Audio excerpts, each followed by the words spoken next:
Hey, Greg. Good to see you, man. Do you have football Friday? Yeah. Yeah? What's up? How are y'all? Good, good. What's going on, guys? Good, man. Yep. Good to see you. What's up? Good to see you. I heard you, man. Good to see you. Tell me your name again. Brian. Brian. Good to see you, man. Yeah, you too. Hi, guys. Hey, so last group today, we're going to talk through your trail and your lead positioning and two-man mechanics, okay? We'll start with trail mechanics kind of out here, then we'll move down to the end line and kind of finish with lead mechanics. We'll talk a little bit about rotations, but primarily we're trying to put you guys in position to see the floor better, so that way it makes your job as an official a lot easier, okay? Last thing you want to do is find yourself out of position, all of a sudden a play is right up on top of you, and you have no idea what happened because it's right here in your face. Okay, does that make sense to everybody? Yes. Okay. Ask questions at any time, jump in. If you see something, you got to play, hey, this situation happened, you want to ask how we would cover that, just ask us and we'll talk through it together. Sound good? Who's brand new officials for the first time? Okay. It's been a long time, so might as well call me. Hey, that's fair enough. So we'll try to make it super simple for you, okay? First thing you need to know is how to divide the court for your two-man mechanics, okay? Our lead position is our end line official here, who will have responsibility for any out of bounds on the end line, and then any out of bounds on that sideline all the way corner to corner going down the floor, okay?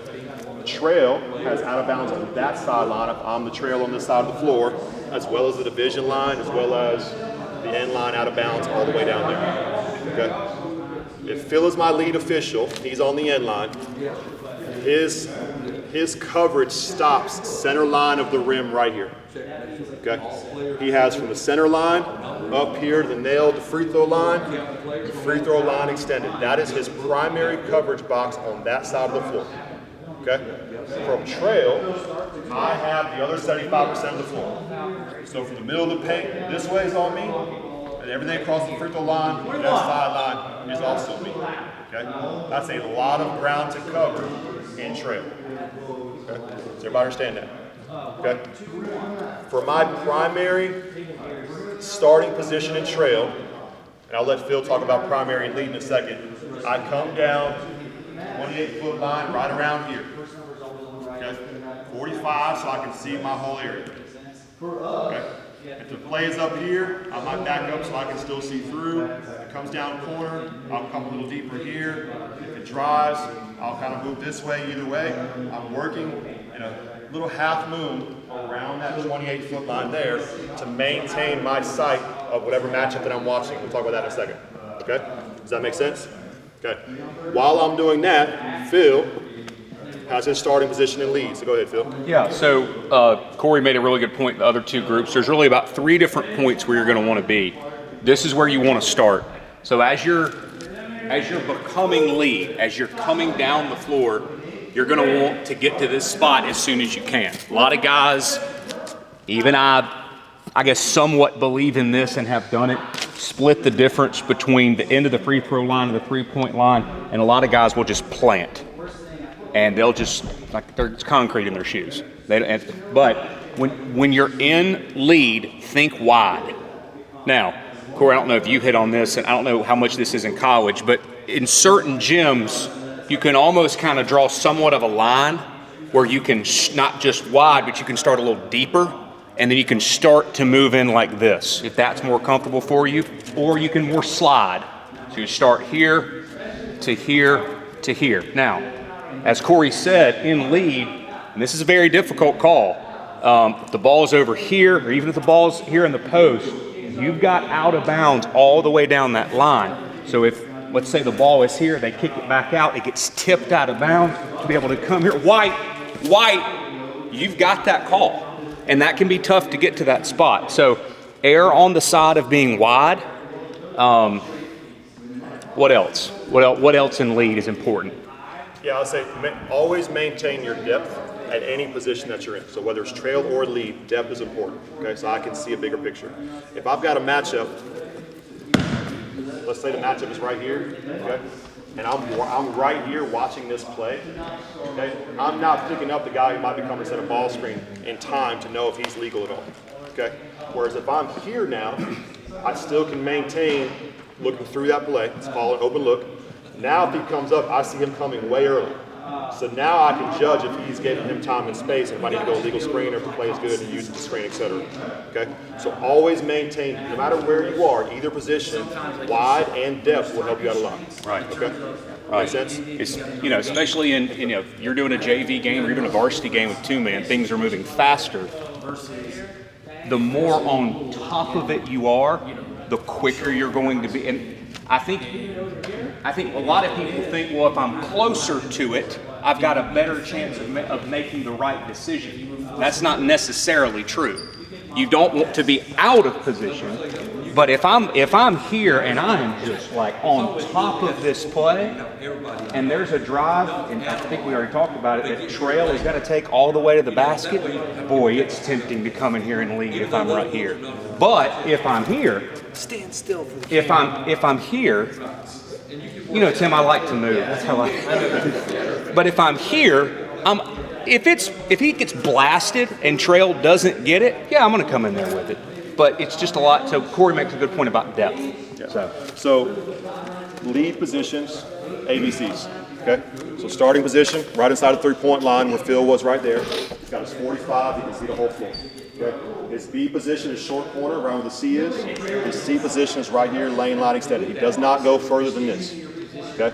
I have no need to go any further than this because I'm not refereeing a play out there with Tim is. Okay? I'm refereeing this part of the lane and over this way. Unless Phil needs help, let's say there's a trap in the deep corner. Now I'm wide again so I can see that corner. If that ball goes out, I know it's my line. I've got it. Okay. Does that make sense? And Corey, if I'm in lead, Yeah. and there's an out of bounds play, right here, Yeah. 80% of the time, 70% of the time, I'm probably asking him for help. Yes. Which is absolutely okay. Yeah, my fault. Okay. So because again, that's, you've got to have it here. So it's a good thing if you're going to ask for help and lead, that's probably the spot you're going to on out of bounds in that corner. Yeah. So, all right, last thing on the depth and position here for lead, okay? Put yourself in this situation. Let's say I did not get depth on the lead position here, and I'm right on the line right here, okay? Now we get a quick shot. I got Biggs crashing for a rebound, and they're coming right at me. What's going to happen right now? Okay? I'm dead in the water. Like, I'm stuck. I'm now more worried about getting out of the way so I don't get run into or they don't get hurt than I am refereeing that play. So now it goes out of bounds, and it's right here in front of me, and I'm like, I have no idea who I am because I was trying to get out of the way. You know what I'm saying? So good starting position initially. Don't over move yourself into the way to play and just watch. And you'll see a whole lot more from this position. Okay? Does that make sense? Okay.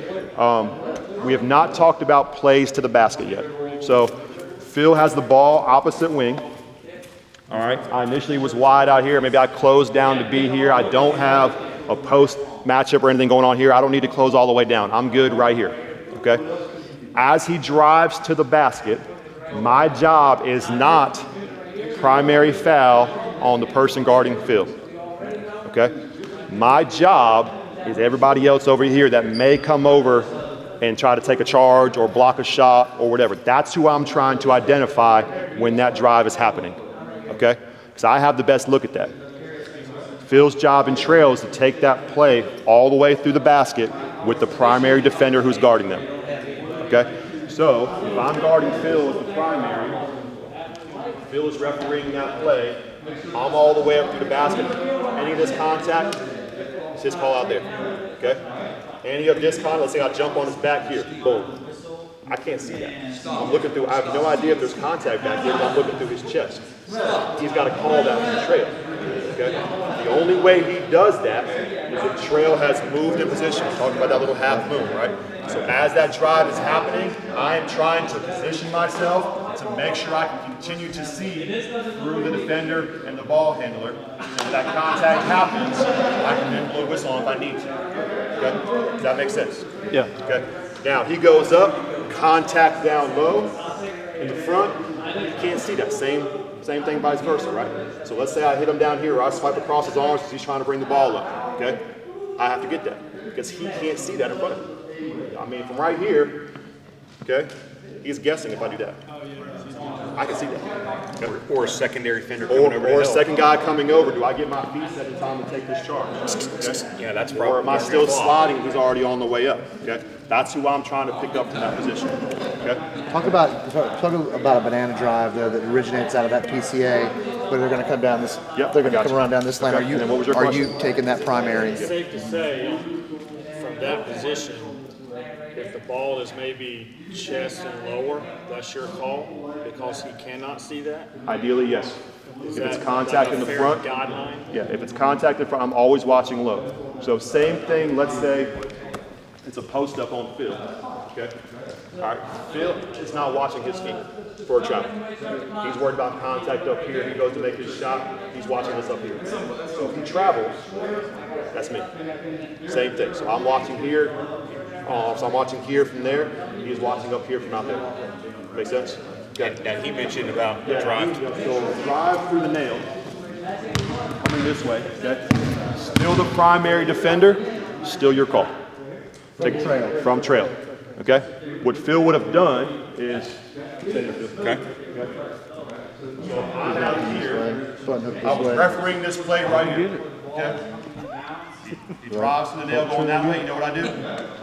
Button hook. Yeah. Right here. Don't want to get close now. Now I can still see through that play all the way up to the rim. Okay? Now, my lead down there still has he'll have secondary coverage on that. So if there's only one defender, and I don't put a whistle on because I don't see the contact still, let's say somebody right here rolled up right in my line of vision, right as he goes to get it, my lead will help me out on that. Okay? Areas like that, sometimes it's okay to have a double whistle. Yep. Okay? So what we do on that, and this is what I follow. We talked about last two groups as well. Okay, I have a whistle. I go whistle, players first. Okay, so what I do is, hey, you fouled him. Okay, I got my whistle. I'm gonna stay with you for a second to make sure there's nothing extracurricular that's gonna happen. Okay, I go players, partner. Okay, eye contact with him. Tells me one, I'll see if he's got a foul and a whistle. So now I know we got to talk about a double whistle. Or if not, then me making eye contact with him is acknowledgement that, hey, I've got something, I need you now to pick up players, okay, so I can go report, okay? So I go players, partner, and then I go report, in that order, every time, okay? Does everybody understand that? Yeah, especially on a shooting foul. I think if you don't take away anything else from being with us, take that away. If you're in lead, you've got a post up, to the basket, whacked on the elbow, come out, and then I'm gonna say, because I'm very verbal. Two shots, and that verbal, it helps the players, it helps my partner, and it helps me. Because sometimes you'll have something and you'll forget what you have. So I'm gonna come out and I'm verbal. Yeah. Two shots, and so he knows it's a shooting foul. If there's one thing that will frustrate you in two-man, is working with a partner, you have no clue what you have. Yeah. Like, so, and I think that's so good what he's players, two shots, he can see, okay, he knows it's going to be a shooting foul, and to come out. But to put air in your whistle, go up with the foul, especially in a very loud gym, it helps you compose yourself. And to make sure there's nothing, there's no pushing or shoving, there's no blood, stuff like that. Sometimes it can be some extracurricular. Yeah, so one point to make when it comes to fouls, we'll talk about this in a second again with three-man as well, or sorry, three-point shots. There is no rush to report your foul. Okay? You have to move at a little bit of pace, but you don't have to rush. Okay? So I blow that foul right there that Phil just blew. Okay? I know the intensity of the game is picked up, everybody's kind of jacked up. Okay, I got a whistle right now. Every time I blow a whistle, one team is happy, the other team is mad. It don't matter. All right. The last thing I'm gonna do is come out really, really excited and like run to the table and do boop. Just walk out.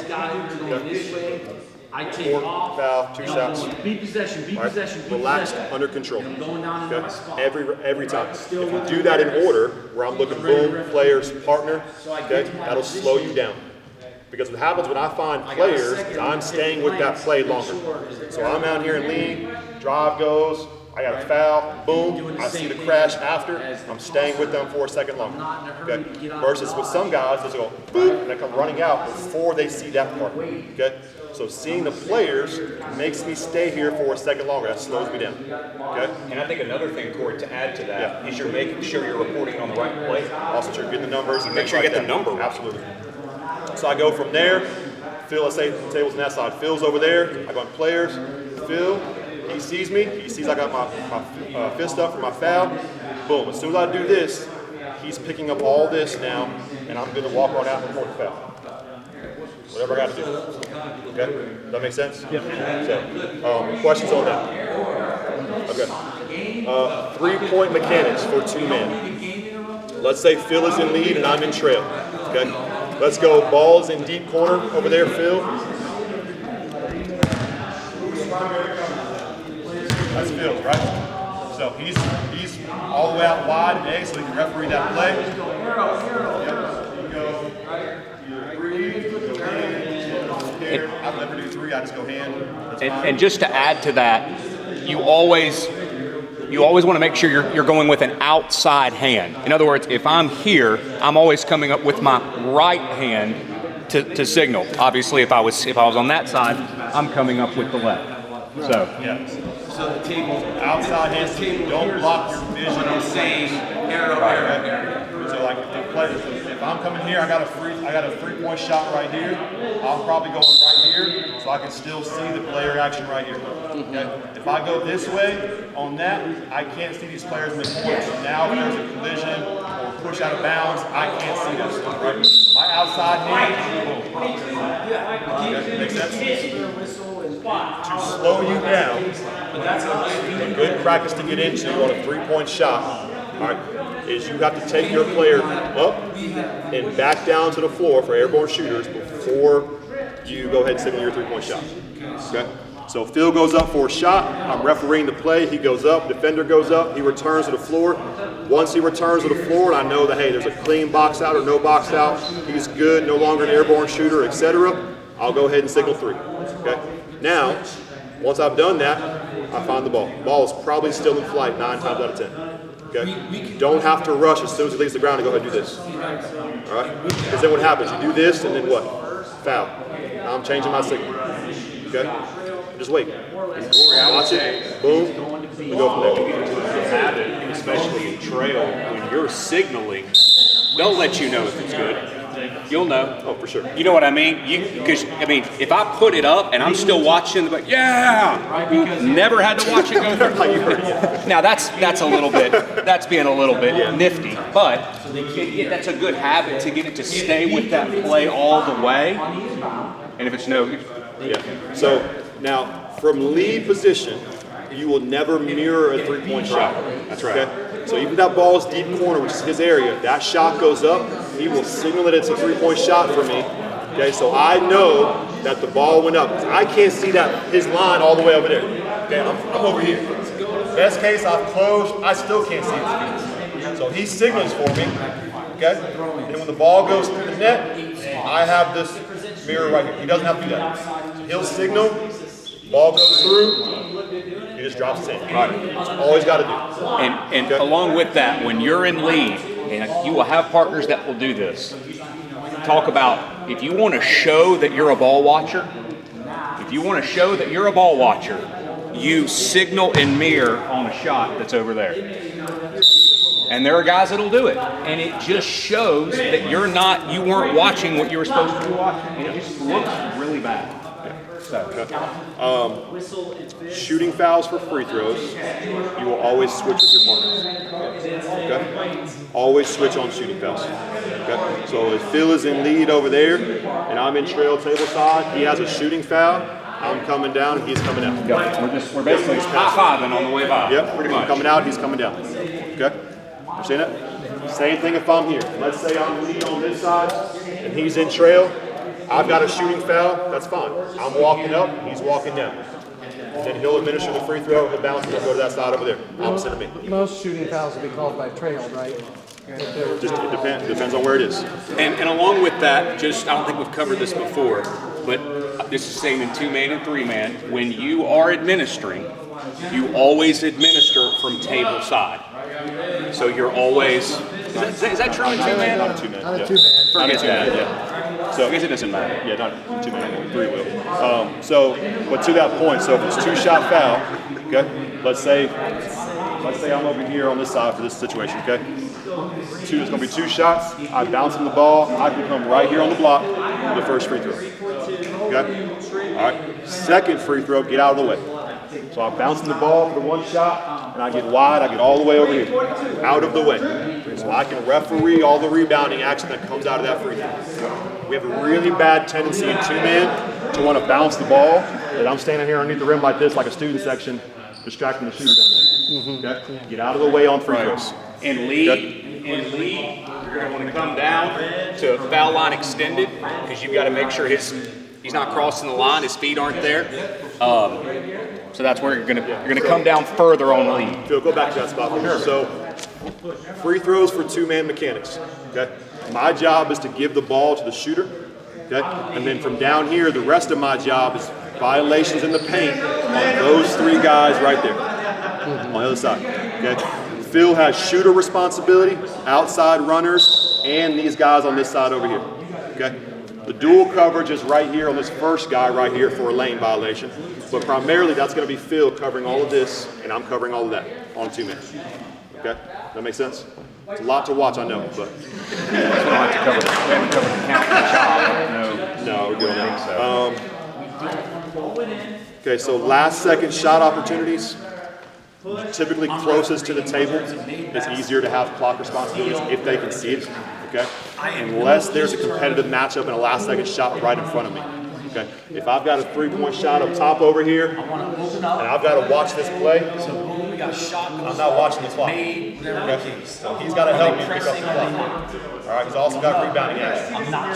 Most important piece of that is to make sure before that play happens, you've communicated with your partner. Okay? Hey, Phil, you got clock. Okay? Hey, it's a 2-point game.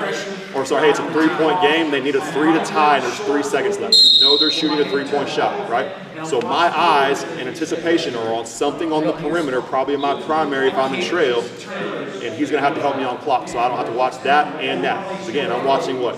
Shooter going up, shooter coming down. I got to make sure they got that stuff off before the horn went. I'm listening for the horn, okay? But I might have been so wrapped up in this or a collision that I don't know where the timing of that play and that horn went off. So I've got to ask him. So he's got to be aware of it too. Okay? And the signal for clock time. We just say, hey, Phil, you got clock. Oh, that's it. Yep. Or like, hey, nonverbals, like I say, it's in transition that's happening. Okay? He's watching the play down there. I'm coming down. I might just say, hey, I got nothing to look at over here, so I've got the clock. He knows that. He sees me do that. I mean, but to let them know, or, you know, but, like if you're calling the 3-point shot. Yes. And then what is he doing to signal to you that the clock is out? He doesn't. He doesn't. We'll talk about it. So if I had, let's say I had that 3-point shot, and there was something that happened, okay? The first thing I'm gonna do before I go report anything is I'm gonna go to him, and I'm gonna say, hey, last second shot, this is what I had, and I had a foul. Did you hear my whistle before you heard that horn, seen that clock go out? Okay? Yes?